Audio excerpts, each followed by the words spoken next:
Assalamualaikum warahmatullahi wabarakatuh. Halo anak-anak. Halo, apa kabar semuanya? Semoga kalian sehat-sehat semua ya di rumah. Nah, sebelum kita mulai pembelajarannya, Bu Guru minta untuk kalian absen ya di Google Formulir yang Ibu kirimkan sebelumnya. Oke, Ibu tunggu ya. Oke, sudah absen semua ya. Sekarang kita masuk pembelajaran.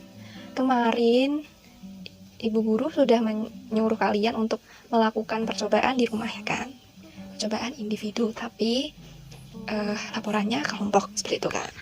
Nah, sekarang Ibu minta perwakilan dari kelompok kalian untuk maju menyampaikan laporannya atau hasil praktiknya kemarin.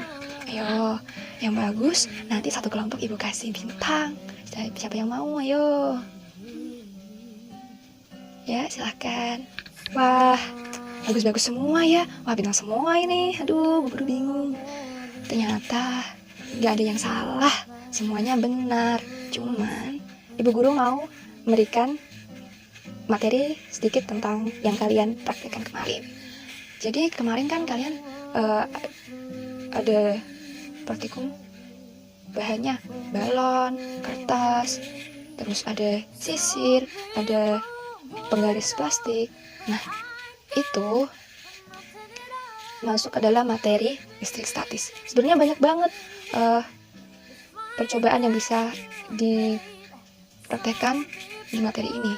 Nggak hanya balon yang ditaruh digesekkan terus didekatkan di atas kertas, bisa juga ditempelkan di bawah telapak tangan loh. Jadi kayak melayang gitu, seru kan? Nah, terus sebenarnya listrik statis itu apa sih Bu gitu kan? Apa yang di pikiran kalian tentang listrik? Ibu coba tanya sebentar. Oke, ada yang jawab listrik kesetrum Bu gitu. Ya nggak salah sih, ya benar-benar juga. Jadi listrik statis itu kumpulan muatan listrik dalam jumlah tertentu yang tidak mengalir atau tetap. Makanya disebut dengan statis karena dia tetap. Dan mereka, kumpulan-kumpulan listrik itu timbul karena benda yang beraliran listrik saling berpautan tanpa adanya daya listrik. Seperti balon yang digesek, terus habis itu benda-benda plastik, itu semua kan nggak ada kabelnya yang menghubungkan dengan listrik atau aliran listrik yang kayak di rumah ada kabelnya panjang, itu nggak ada kan. Nah, itu listriknya dihasilkan oleh gesekan. Mereka timbul karena ada gesekan. Karena benda itu beraliran listrik yang saling berpautan tadi. Seperti itu.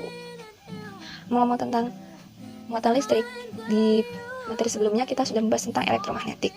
Nah, itu kan ada proton, elektron, neutron gitu kan. Nah, muatan listrik ini juga memakai itu di dalamnya. Ada proton, ada elektron, ada neutron. Nah, siapa sih sebenarnya pelakunya yang membuat kertas itu bisa nempel di balon, yang membuat rambut aku jadi berdiri semua dikasih plastik yang udah digesek? Pelakunya itu si elektron ternyata. Kenapa elektron ya? Karena elektron itu dia yang bergerak mengelilingi inti atom dan lintasan tertentu.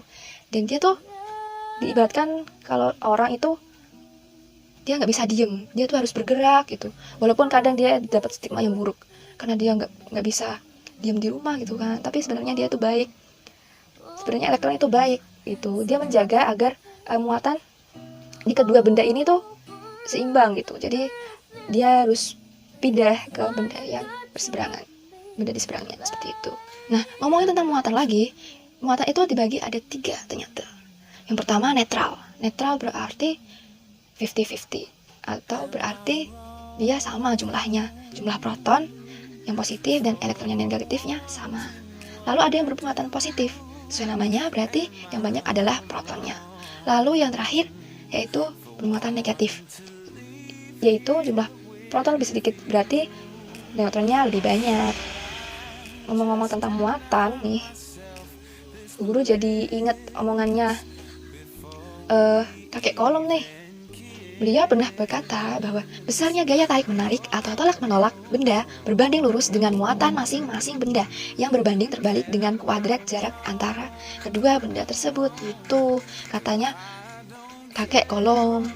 Rumus hukum Coulomb yaitu F sama dengan K atau konstanta kali Q1 kali Q2 per R, dimana F itu adalah gaya Coulomb atau gaya listrik, lalu K itu konstanta, lalu Q1 dan Q2 itu muatan listrik 1 dan muatan listrik 2, lalu R adalah jarak antara Q1 dan Q2, seperti itu. Nah, terus di awal tadi Bu bilang kalau balonnya itu bisa ditempel di tangan. Faktanya, tangan kita itu mudah melepaskan elektron yang menjadikan mudah untuk menghasilkan listrik statis. Beda halnya dengan teflon.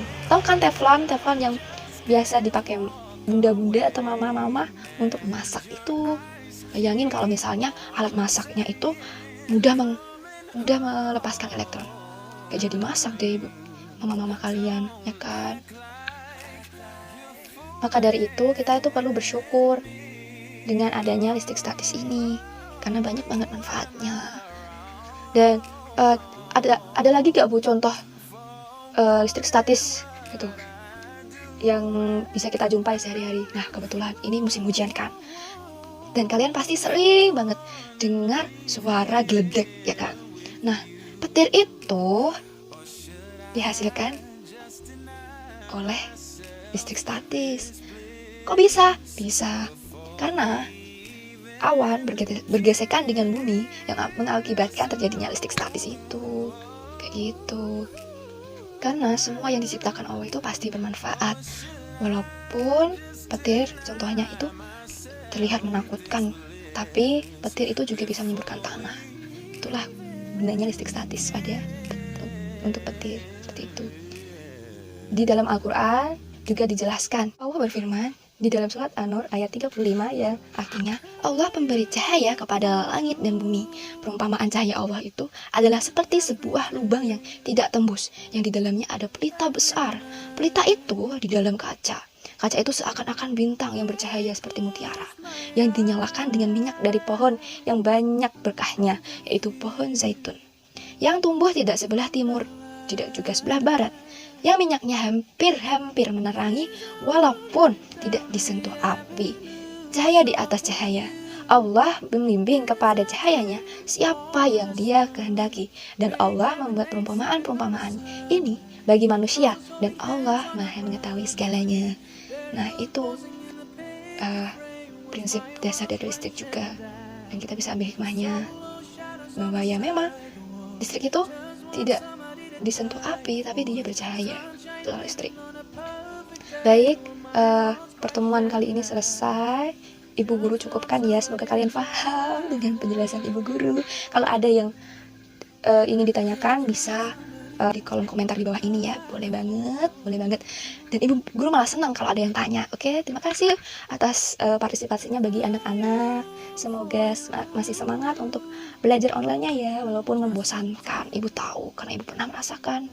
Oke, selamat beraktivitas buat anak-anak. Semangat terus. Assalamualaikum warahmatullahi wabarakatuh.